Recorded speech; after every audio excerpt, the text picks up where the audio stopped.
నమస్తే. రాజలింగం చనిపోవడం జరిగింది. మరి ఆ కేసు ఏమవుతుంది? హైకోర్టులో ఏదైతే కేసీఆర్ హరీష్ రావు క్రాస్ పిటిషన్ వేశారో ఆ కేసు ఏమవుతుంది? నిన్న దానిపైన డిస్కషన్ కూడా చేయడం జరిగింది. సో దీనికి ఇంకా ఏం జరుగుతుంది, ఈ కేసు మరి ఎట్లా ఉంటుందా పోతుందా అని చెప్పేసి దీనికి పూర్తిగా మనతో పాటు చర్చించడానికి సుంకర నరేష్ అడ్వకేట్ గారు మనతో పాటు ఉన్నారు. ఒకసారి అడిగి తెలుసుకుందాం. నమస్తే అన్న. నమస్తే అండి. ఏమంటారన్నా, అసలు ఈ కేసు ఎలా ఉంటుందా? జడ్జి ఏమో కొట్టేసే ప్రయత్నం ఆల్మోస్ట్ కొట్టేసే ప్రయత్నం చేయండి, కాకపోతే ఇంకో అవకాశం ఇవ్వడం జరిగింది. సో మీరు ఏమంటారు? పీపీ గారు వాదనకు ఐక్యపిస్తారా లేకపోతే జడ్జి గారు వాదన అంటారు? సిఆర్పిసి 256 అండి. మొత్తం కేసు అంతా కాదు దాని చుట్టూ తిరుగుతుంది.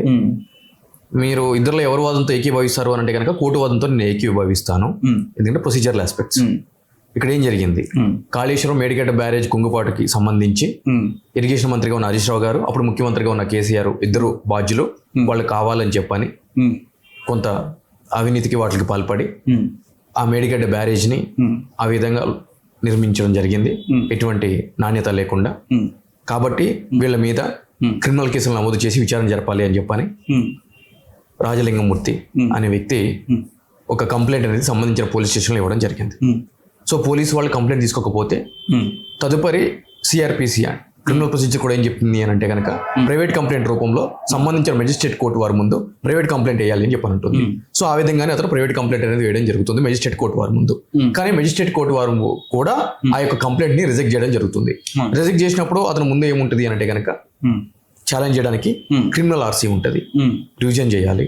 అది ఎక్కడ అంటే కనుక డిస్ట్రిక్ట్ సెషన్స్ లో కానీ లేదు అని అంటే కనుక హైకోర్టులో కానీ చేయొచ్చు. అతను ఏం చేస్తాడు అని అంటే కనుక సెషన్స్ కోర్టులో రివిజన్ అనేది ఫైల్ చేయడం జరిగింది. సో సెషన్స్ కోర్టు ఏం చేస్తుంది అని అంటే కనుక ఆ యొక్క కాగ్నిజేషన్స్ తీసుకొని మన కేసీఆర్ గారికి హరీష్ రావు గారికి సమన్స్ అనేది ఇష్యూ చేయడం జరుగుతుంది. వాటిల్ని వారు హైకోర్టులో ఛాలెంజ్ చేయడం జరుగుతుంది. సో దాని మీదనే ఈ విచారణ అంతా జరుగుతుంది. సో ఈ కేసుకి సంబంధించి గతంలో కూడా బెంచ్ మీదకి వచ్చింది, నిన్న కూడా వచ్చింది. ఈ క్రమంలో ఏం చేసిందంటే కనుక ఎవరైతే కనుక ఫిర్యాదుదారుడు ఉన్నాడో అతను చనిపోవడం జరిగింది.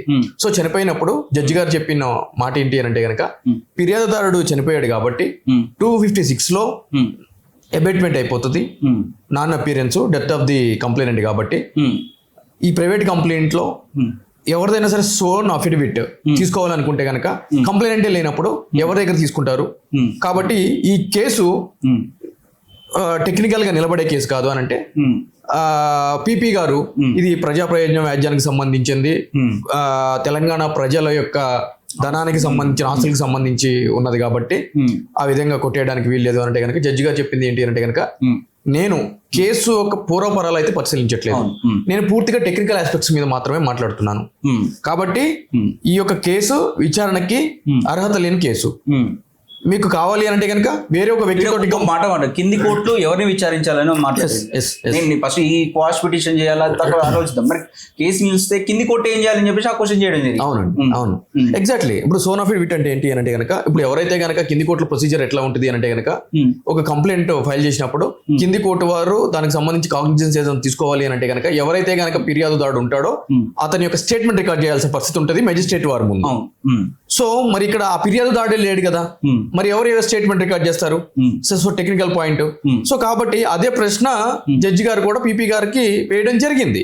సో జరిగిన తర్వాత ఆయన ఏమంటాడు అని అంటే కనుక లేదు ఇది ప్రజా ప్రయోజన వ్యాజ్యం కింద ఇన్వాల్వ్ అయి ఉన్నది కాబట్టి ఈ కేసును కొనసాగించాలి అని అంటే కనుక ఏ విధంగా కొనసాగించాలి, ఏ ప్రాతిపదికన కొనసాగించాలి అని అంటే కనుక ఆయన దానికి చెప్పిన సమాధానం అంటే మాకు కొద్దిగా టైం ఇవ్వండి, మేము దీనికి సంబంధించి కొన్ని సుప్రీంకోర్టు హైకోర్టు జడ్జిమెంట్లు ఉన్నాయి, కర్ణాటక హైకోర్టుకి సంబంధించి జడ్జిమెంట్లు కూడా ఉన్నాయి, అవి తీసుకొచ్చి మీ ముందు పెడతాను అంటే కనుక జడ్జి గారు కొంత ఆశ్చర్యానికి లోనై సరే అయితే కనుక మీరు తీసుకురండి అని చెప్పి సోమవారానికి వాయిదా వేయడం కూడా జరిగిందండి ఈ కేసు.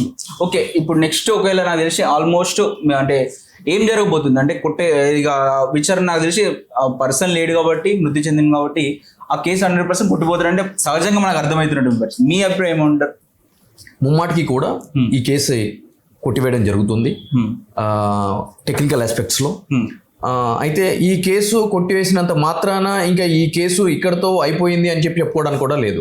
ఇదే సబ్జెక్ట్ కి సంబంధించి ఎవరైనా కూడా బై వే ఆఫ్ అంటే పబ్లిక్ ఇంట్రెస్ట్ లిటిగేషన్ ప్రజా ప్రయోజన వ్యాజ్యం రూపంలో చేయొచ్చు, లేదు అంటే కనుక వేరే మరొక వ్యక్తి ఎవరైనా కూడా కంప్లైంట్ ఇచ్చి మళ్ళీ ఇదే ప్రొసీజర్ లో కూడా రావచ్చు. దాంట్లో ఎటువంటి ఇబ్బంది కూడా లేదు. ఒకేలా ఇక్కడ ఏమైనా అంటే ఇక్కడ ఏదైతే కంప్లైంట్ ఉందో ఆయన చనిపోయిండు. వాళ్ళ తర్వాత ఎయిరింగ్స్ కావచ్చు, వాళ్ళ కూతురు కావచ్చు, లేకపోతే భార్య కావచ్చు, లేకపోతే అన్నదమ్ములు కావచ్చు, వాళ్ళు ఇట్లా ఏమన్నా దీనిపై మళ్ళీ ఎవిడెన్స్ తీసుకునే ప్రయత్నం ఏమైనా చేస్తారా? వీళ్ళు పిటిషన్ తీసుకునే అవకాశం ఏమైనా ఉందా? సివిల్ కేసుకి సంబంధించి లీగల్ హెయిర్స్ అనే వాళ్ళకి సంపూర్ణమైన హక్కులు ఉంటాయి. వాళ్ళు ఒక కేసు నడుస్తున్నప్పుడు ఆ ఫిర్యాదుదారుడుగా ఎవరైతే కక్షిదారుడు ఉన్నా అతను చనిపోతే కనుక తన స్థానంలో వీళ్ళు వచ్చి ఆ కేసులో ఇంప్లీడ్ అయ్యి ఆ కేసుని ముందుకు కొనసాగించడానికి. కానీ క్రిమినల్ కేసులకు సంబంధించి అటువంటి ఏది కూడా లేదు. ఎస్పెషల్లీ ఈ కేసు ప్రత్యేకం. అంటే మిగిలిన కేసులతో చూస్తే ఈ కేసు ప్రత్యేకం. ఇంకా ఈ కేసు ఏమి రిజిస్టర్ కాలేదు, ఆ రిజిస్టర్ అయ్యే క్రమంలోనే ఇదంతా జరుగుతుంది. కాబట్టి ఇక్కడ ఈ కేసు కొట్టివేసిన తర్వాత కావాలంటే కనుక వాళ్ళ కుటుంబ సభ్యులు ఎవరైనా సరే మళ్ళీ పర్సూ చేయొచ్చు, లేదంటే బయట వ్యక్తులు కూడా పర్సూ చేయొచ్చు. దానికి ఎటువంటి ఇబ్బంది లేదు. కాకపోతే మళ్ళీ ఒక ఫ్రెష్ కాస్ట్ ఆఫ్ యాక్షన్ అనేది మొదలవడం జరుగుతుంది. అంటే ఇప్పుడు మనకు ప్రధానంగా వచ్చింది ఇంకా ఇది ఇష్యూ కేసే ఫైల్ చేయాలి కాబట్టి ఈ కొట్టేసే అవకాశం ఉంది అంటారు. Exactly yes. ఇప్పుడు ఇక్కడ గమనించాల్సిన విషయం ఏంటి అంటే కనుక ఒక ఎఫ్ఐఆర్ రిజిస్టర్ అయిపోయి దానికి ఛార్జ్ షీట్ ఫైల్ చేసి ఆ కంప్లైంట్ గా ఉన్న వ్యక్తి ఎవరైతే ఉన్నారో అతని యొక్క స్టేట్మెంట్ అది రికార్డ్ చేసిన తర్వాత ఎగ్జామినేషన్ కంప్లీట్ అయిపోయిన తర్వాత అతను ఏదైనా చనిపోయాడు అనుకోండి, that is a different issue. Okay, అప్పుడు ఈ విధంగా మాట్లాడుకునే ఆవశ్యకత మనకి రాదు. కానీ ఇది ఇంకా ఫ్రూట్ పోసుకునే దశలోనే ఉంది. ఆ దశలోనే ఫిర్యాదుదారుడు చనిపోయాడు కాబట్టి ఈ క్వశ్చన్ అనేది తెర మీదకి రావడం జరిగింది. Okay, right. ఇది చూస్తూ ఉంటే ఏది ఏమైనా కూడా ఇప్పటికైతే ఆ కేసు మొదట్లోనే ఉంది, ఇంకా అది విచారణకు పోలేదు, లేకపోతే ఇన్వెస్టిగేషన్ కూడా జరగలేదు కాబట్టి ఆ కేసు చేసినటువంటి పర్సన్ చనిపోయింది కాబట్టి ఇంకా దీనికి ముందు పోయే అవకాశం లేదని చెప్పేసి మనతో పాటు అడ్వకేట్ గారు చెప్తున్నారు.